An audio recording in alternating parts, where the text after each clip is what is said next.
देखिए यहाँ पर इंग्लिश ग्रामर में डू एज डायरेक्टेड 5 मार्क्स का डू एज डायरेक्टेड आता है। इसका मतलब होता है निर्देशानुसार करो, मतलब जैसा निर्देश दिया गया है वैसा करने के लिए कहा जाता है। एक सेंटेंस मिलेगा आपको इंग्लिश का और उस सेंटेंस के आगे ब्रैकेट में एक निर्देश मिलेगा। जैसा निर्देश दिया गया है वैसा ही उस सेंटेंस को हमें चेंज करना पड़ेगा। ठीक है, तो 5 नंबर का आता है ये। क्लास 9th में, क्लास 10th में, क्लास 11th और क्लास 12th, चारों क्लास में 5 नंबर का ये पूछा जाता है। इसके लिए आपको टेंस कंप्लीट होना चाहिए। टेंस का पूरा चार्ट आपको अच्छे से याद होना चाहिए। पूरे 12 टेंस के नाम, उनके हेल्पिंग वर्ब और वर्ब की कौन सी फॉर्म कौन सी टेंस में यूज होती है, first form, second form, third form, ये सारी चीजें आपको क्लियर हो जाना चाहिए। सेंटेंस देख लीजिए। If you don't study regularly, यदि आप नियमित रूप से अध्ययन नहीं करते हो, you want to learn your lesson, तो तुम अपना लेसन नहीं सीख पाओगे। यहां पर एक कंडीशन दी हुई है सेंटेंस में और एक रिजल्ट दिया हुआ है, एक परिणाम दिया हुआ है। यदि तुम नियमित रूप से अध्ययन नहीं करते हो तो तुम अपना लेसन नहीं सीख पाओगे, लर्न नहीं कर पाओगे। यहां पर rewrite using unless in place of it, question में निर्देश दिया है रीराइट। रीराइट का मतलब होता है पुनः लिखो। राइट मतलब लिखना, रीराइट मतलब होता है पुनः लिखो। अगर वर्ब के आगे आर ही जुड़ा हो ना तो हो जाता है पुनः, दोबारा। तो रीराइट पुनः लिखिए, यूजिंग उपयोग कीजिए अनलेस का, अनलेस का उपयोग करो in place of if. In place, place मतलब होता है जगह, और इफ की जगह पर, इफ की जगह पर अनलेस का प्रयोग कीजिए। यहाँ पर अनलेस का प्रयोग करने के लिए कहा है इफ के स्थान पर, यहाँ पर इफ लिखा हुआ है। इफ के स्थान पर अनलेस का प्रयोग करने के लिए हमने ऑलरेडी आपको 4 रूल्स लिखवा दिए हैं। किसी भी प्रकार का सेंटेंस हो, कैसा भी सेंटेंस हो, 4 नियम आपको याद करना पड़ेगा। वैसे अगर मान लो आप सेंटेंस का अर्थ लगा पाते हो तो आपको नियम याद करने की जरूरत नहीं लगेगी, लेकिन आप सेंटेंस का अर्थ नहीं लगा पाते हो तो मैंने आपको 4 जो रूल्स लिखाए हैं उनको याद कर लीजिए। सेंटेंस कैसा भी किसी भी प्रकार का दिया गया हो वो आप उसको कंप्लीट कर पाओगे। ठीक है, तो देख लेते हैं हम सबसे पहले नियम नंबर 1। पहले हम रूल्स की बात करते हैं। तो रूल्स के अनुसार 4 नियम हमने आपको लिखाए हैं। तो कौन सा नियम इसमें फिट होने वाला है वो हमें 1 बाय 1 एक करके उसको देखना पड़ेगा। नियम नंबर 1 लिखाया था कि 2 वाक्यों को जोड़ने के लिए इफ के स्थान पर अनलेस का प्रयोग किया जाता है। याद आ रहा है कुछ? 2 वाक्यों को जोड़ने के लिए इफ के स्थान पर अनलेस का प्रयोग किया जाता है। यहाँ पर कामा लगा हुआ है, एक वाक्य यहाँ पर दिया हुआ और एक वाक्य यहाँ पर दिया हुआ है। 2 वाक्य दिए हुए हैं, तो 2 वाक्यों को जोड़ने के लिए इफ के स्थान पर अनलेस का प्रयोग किया जाता है नियम नंबर 1 के अनुसार। तो हम नियम नंबर 1 के अनुसार इस इफ के स्थान पर अनलेस का प्रयोग यहाँ पर कर देते हैं। नियम नंबर 2 कह रहा है यदि इफ वाले वाक्य में नोट दिया गया हो तो उसे हटा दिया जाता है। इफ वाले वाक्य में नोट दिया गया, बिल्कुल यहाँ पर नोट दिया हुआ है, डू के साथ नोट लगा हुआ है, डोंट लिखा हुआ है ना। तो क्या कह रहा है वो नियम नंबर 2, यदि इफ वाले वाक्य में नोट दिया गया हो तो उसे हटा दिया जाता है। क्यों हटाना पड़ रहा हमें? क्योंकि इफ का मतलब यदि होता है और अनलेस का मतलब यदि नहीं होता है। और अगर मान लो ये डोंट, अगर ये नोट मान लो मैं नहीं हटाता हूं, है ना, इसको मैं ऐसा का ऐसे लिख देता हूं, मान लो यू डोंट, ऐसा मैंने लिख दिया, मान लो नहीं हटा एग्जांपल के लिए, तो सेंटेंस गलत कहां हो रहा है? गलत इसलिए हो रहा है क्योंकि यहां पर भी नहीं लिखा हुआ है, यहां पर भी नहीं आ रहा। एक वाक्य में 2 नोट नहीं आ सकते हैं, एक म्यान में 2 तलवार नहीं आ सकती है ना, इसके लिए 2 म्यान ही रखना पड़ेगी। तो यहां पर क्या कि एक वाक्य में 2 नोट कैसे आ सकते हैं? इसलिए वो नियम नंबर 2 बनाया गया है कि यदि इफ वाले वाक्य में नोट दिया गया हो तो उसे हटा दिया जाता है, इसलिए यहां पर हटाना पड़ रहा है। इसलिए यहां पर हम ये डोंट हटा देंगे। नोट के साथ डू, डज और डिड लिखा हो वो भी हट जाती है। डू, डज और डिड ये नोट के साथ हमेशा हटती है। नोट आता है तो ये भी आ जाती है, नोट हटता है तो ये भी चली जाती है। प्रेजेंट इंडेफिनिट और पास्ट इंडेफिनिट 2 टेंस की हेल्पिंग वर्ब, इसलिए मैंने यहां पर डोंट हटा दिया है। Study, unless you study regularly,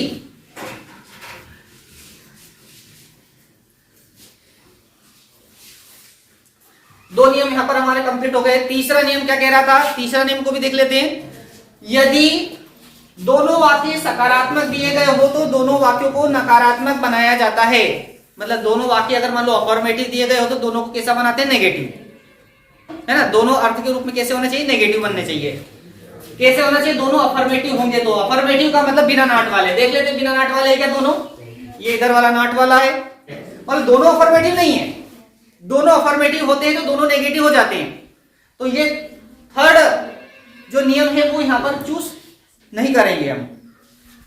fourth नियम देख लेते हैं। फोर्थ नियम में कहा है कि यदि इफ वाला वाक्य अफर्मेटिव दिया गया हो मतलब सकारात्मक दिया गया हो, और दूसरा वाक्य नेगेटिव मतलब नकारात्मक दिया गया हो, तो दूसरे वाक्य का नोट हटा देते हैं, है ना। तो दूसरे वाक्य में यहां पर नोट लगा हुआ है, तो ये दूसरे वाक्य का नोट हटाएगा, लेकिन कंडीशन कैसी होना चाहिए, आगे का अफर्मेटिव होना चाहिए, आगे का सकारात्मक होना चाहिए, तो दूसरे का नोट हटाएंगे। नियम नंबर 4 ये बोल रहा है। नियम नंबर 4 क्या कह रहा है, आगे वाला वाक्य मतलब इफ वाला वाक्य अगर सकारात्मक दिया गया हो मतलब अफर्मेटिव दिया गया हो तो दूसरे का नोट हटाएंगे। तो ये वाली कंडीशन भी नहीं है यहाँ पर। आगे वाला अफर्मेटिव है ही नहीं, ये तो नेगेटिव है। अफर्मेटिव होता तो जरूर हम इस नोट को हटा देते हैं, लेकिन हटाने की जरूरत नहीं है क्योंकि आगे वाला अफर्मेटिव नहीं है। इसलिए फिर हम क्या करेंगे, इस सेंटेंस को ऐसा का ऐसा ही लिखेंगे। You won't learn your lesson unless you study regularly. यदि तुम नियमित रूप से अध्ययन नहीं करते हो, you won't learn your lesson, तो आप अपना लेसन नहीं सीख पाओगे।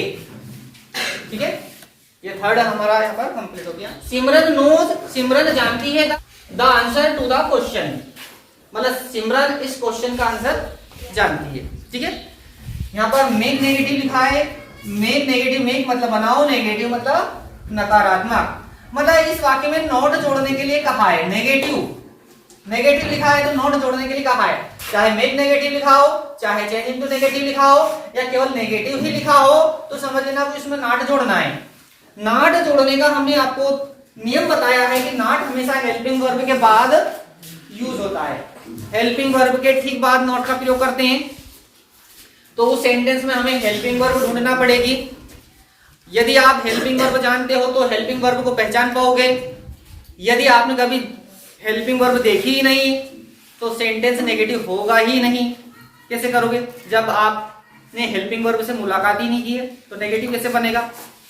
तो हेल्पिंग वर्ब ढूंढना पड़ेगा। इस सेंटेंस में हम हेल्पिंग वर्ब ढूंढते हैं पहले। अगर हेल्पिंग वर्ब मिल जाएगी तो हमारा सेंटेंस बहुत इजी हो जाएगा, डायरेक्ट नॉट चिपका दो उसमें। ठीक है, अब हेल्पिंग वर्ब की बात करें तो दूर दूर तक हेल्पिंग वर्ब नजर नहीं आ रही इसमें, है ना। हेल्पिंग वर्ब कहीं पर भी इसमें सब्जेक्ट के बाद हेल्पिंग वर्ब होती है, सब्जेक्ट के बाद तो नोज लिखा हुआ है, यहाँ हेल्पिंग वर्ब ही नहीं है। हेल्पिंग वर्ब ना हो तो हो सकता मॉडल वर्ब हो, मॉडल वर्ब को ढूंढो। Can, could, may, might, should, would, ought to, ये कोई मॉडल वर्ब हो तो उनके बाद भी नॉट लगता है, वो भी नहीं है। तो सब्जेक्ट के बाद में ना तो कोई हेल्पिंग वर्ब है ना ही कोई मॉडल वर्ब है। जब हेल्पिंग वर्ब और मॉडल वर्ब नहीं होती है तो मैंने उसका एक फार्मूला लिखाया था कि वहां सेंटेंस या तो प्रेजेंट इंडेफिनिट टेंस का होता है या फिर वो पास्ट इंडेफिनिट टेंस का होता है। दोनों में से किसी एक टेंस का वाक्य होता है। वो दो टेंस ऐसे जिसमें हेल्पिंग वर्ब नहीं आती है। पहचानने का तरीका क्या है, वर्ब की अगर फर्स्ट फॉर्म दी हो तो समझ लेना कि वहां सेंटेंस प्रेजेंट इंडेफिनिट टेंस का है, और यदि सेकंड फॉर्म दी गई हो तो समझ लेना कि वहां वाक्य पास्ट इंडेफिनिट टेंस का है। ये पहचानने का तरीका है। अगर प्रेजेंट इंडेफिनिट का होता तो प्रेजेंट इंडेफिनिट टेंस में बना देंगे नेगेटिव, पास्ट इंडेफिनिट होगा तो पास्ट इंडेफिनिट टेंस में बना देंगे। पहचानो, यहाँ पर नो लिखा है, नो में एस लगा हुआ है, मतलब ये पहले टेंस का वाक्य प्रेजेंट इंडेफिनिट टेंस का, क्योंकि ऐसे एस इसी टेंस में लगता है। और नो ये फर्स्ट फॉर्म है, सेकंड फॉर्म तो न्यू होती है, के एन ई डब्ल्यू न्यू, ये तो फर्स्ट फॉर्म है। टेंस प्रेजेंट इंडेफिनिट है, इसका मतलब ये पहला टेंस का वाक्य है। अब हम हेल्पिंग वर्ब इस टेंस की लगाएंगे, डू या फिर डज। प्रेजेंट इंडेफिनिट टेंस की हेल्पिंग वर्ब डू डज लगाएंगे, दोनों में से एक। उसके बाद में हम क्या लगा देंगे, नोट लगा देंगे। और यदि उस सेंटेंस में वर्ब की फर्स्ट फॉर्म में एस या ईएस जुड़ा हो तो उसको हटाना है। ये वाला नियम हमें प्रेजेंट इंडेफिनिट टेंस में यूज करना है। और यदि सेकंड फॉर्म होती है, मान लो यहाँ पर के एन ई डब्ल्यू लिखा होता है, नोज के स्थान पर न्यू लिखा होता है, तो ये सेंटेंस पास्ट इंडेफिनिट टेंस का होता है। और पास्ट इंडेफिनिट टेंस का होता है तो पास्ट इंडेफिनिट टेंस की हेल्पिंग वर्ब डिड लगाते हैं। और डिड के बाद क्या लगा देते हैं, उसमें नॉट लगा देते हैं, और जो सेकंड फॉर्म है ना उसको वर्ब की फर्स्ट फॉर्म बना देते हैं। क्यों बनाते हैं फर्स्ट फॉर्म? क्योंकि डिड के साथ हमेशा वर्ब की फर्स्ट फॉर्म ही यूज होती है। तो ये एक फार्मूला हमारा बनकर तैयार हो गया। ये वाला फार्मूला हमें प्रेजेंट इंडेफिनिट टेंस और पास्ट इंडेफिनिट टेंस में यूज करना है।